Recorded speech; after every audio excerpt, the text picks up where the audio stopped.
Hi everyone. Now today I want to talk to you a little bit about leadership. What makes a good leader and what makes a bad one.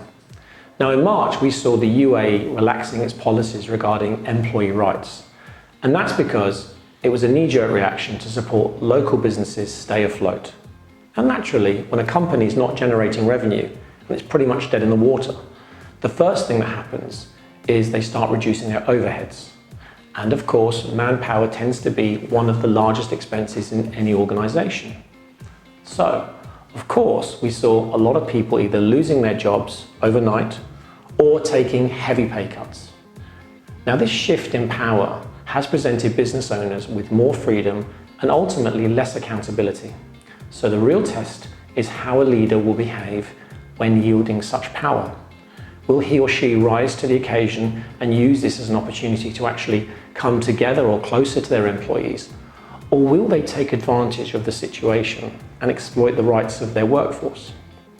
Now, of course, I understand that a business is run by numbers and that leader will have to do whatever it takes or whatever is necessary for the greater good of that company.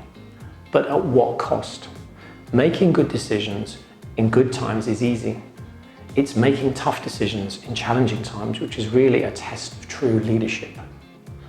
Abruptly terminating employees, leaving teams understaffed, slashing their salaries by huge percentages, and then increasing their workload may have seemed necessary at the time, but maybe that wasn't the solution. Expecting more productivity from people without factoring in what kind of environment they're living in, especially during those sort of stressful days of lockdown, to me, just lacks an enormous amount of vision and consideration. Especially when you know there's a huge workforce out there that live in shared accommodation. And so expecting the same results as before is just not realistic. And it actually lacks a certain sense of empathy. Now, we're halfway through 2020. There seems to finally be light at the end of the tunnel. Things are beginning to slowly return back to normal.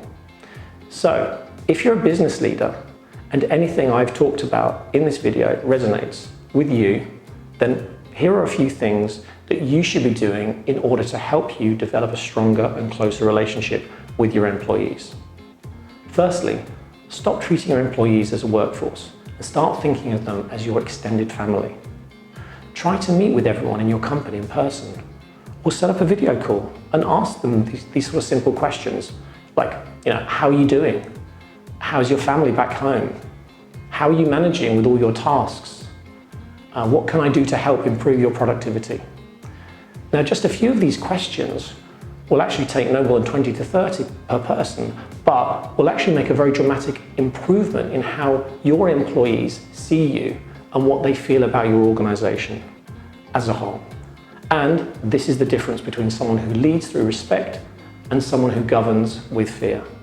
Ask yourself, what kind of leader do you want to be moving forward? And if you've made some mistakes this year, in particular, own them, learn from them, and realign your management style to put your people first. Because without your people, you have no business. And sometimes it's very easy to forget the simple fact. Now, I've been working with business leaders in the region for over 12 years. And based on my experience, I've come up with a really exciting sort of leadership mentoring program that I believe will help see performance levels grow, enhance employment loyalty, improve retention, which in turn will see your business productivity grow exponentially. So, for more information, please do get in touch. Thank you.